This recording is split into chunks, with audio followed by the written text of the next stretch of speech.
بچے کی تربیت کو ماہرین نے 3 حصے میں تقسیم کیا ہے۔ 3 7 سال۔ پہلے 7 سال بچے کو گود میں اٹھا کے رکھو، دوسرے 7 سال بچے کو غلام بنا کے رکھو، اور تیسرے 7 سال بچے کو دوست بنا کے رکھو۔ پہلے 7 سال بچے کو گود میں اٹھانے کا مطلب یہ ہے کہ وہ تم سے سیکھے، اور ہم تو 3 سال کے بچے کو بھی، آج 2.5 سال کے بچے کو بھی اسکول بھیج دیتے ہیں، مائیں فارغ البال ہونا چاہتی ہیں، لیکن ایسا نہیں ہے۔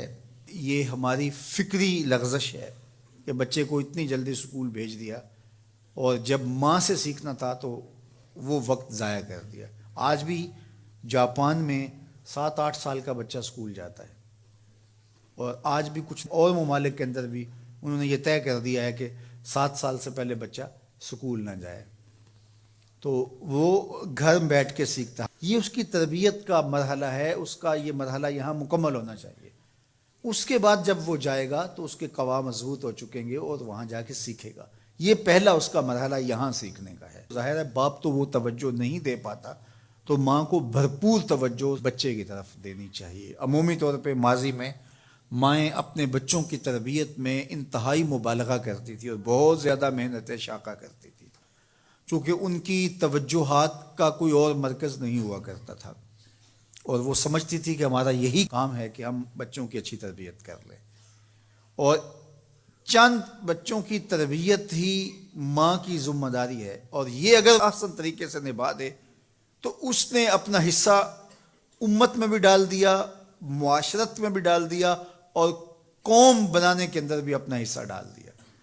لیکن اگر وہ اپنا یہ فریضہ انجام نہیں دیتی، اس میں کوتاہی کر دیتی ہے، تو اس نے پھر کچھ بھی نہ کیا۔ اچھی نسل اچھی ماؤں کی گود سے پروان چڑھ کے ہی معاشرے کو نصیب ہوتی ہے، اور یہ بنیادی اکائیاں ہیں، بنیادی اینٹیں ہیں جس سے معاشرت ترتیب پاتی۔ اس لیے یہ ماؤں کی ذمہ داری ہے۔ اور دوسرے 7 سال جو ہے وہ غلام بنا کے رکھو۔ مطلب کیا؟ کہ ان پر احکام نافذ کرو۔ وہ از خود فیصلے نہیں کر پاتے اور اچھے نہیں کر پائیں گے، ان کے فیصلے تم کرو، ماں باپ۔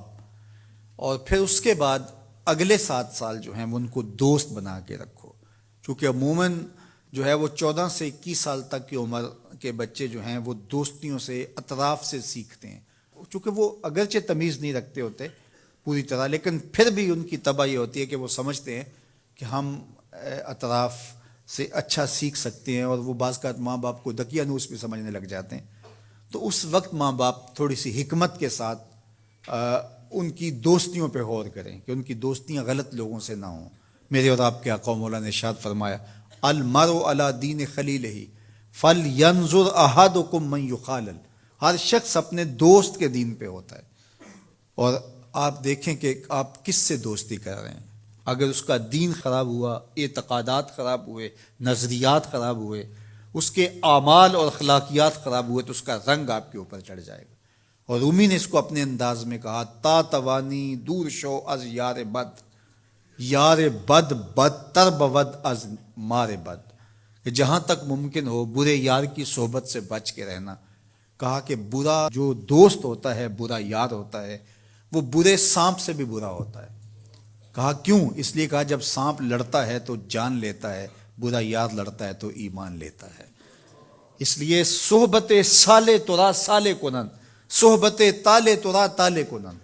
اچھے شخص کی صحبت تجھے نیک بنا دے گی، برے شخص کی صحبت تجھے برا بنا دے گی۔ شیخ سعدی فرماتے ہیں، میں حمام میں گیا تو وہاں کسی نے مٹی رکھی تھی، تو میں نے اس کو اٹھایا تو اس سے مہک آ رہی تھی، میں مست ہونے لگا اس کی دل آویز خوشبو سے۔ تو میں نے اس کو کہا کہ تو مٹی ہے، عنبر ہے، موتیا ہے، نسرین ہے، نسترن ہے، کیا ہے تو؟ تیری دل آویز مہک سے مشام ہستی مہکے چلے جا رہے ہیں، اور ہے تو مٹی، تو کیا ہے تو؟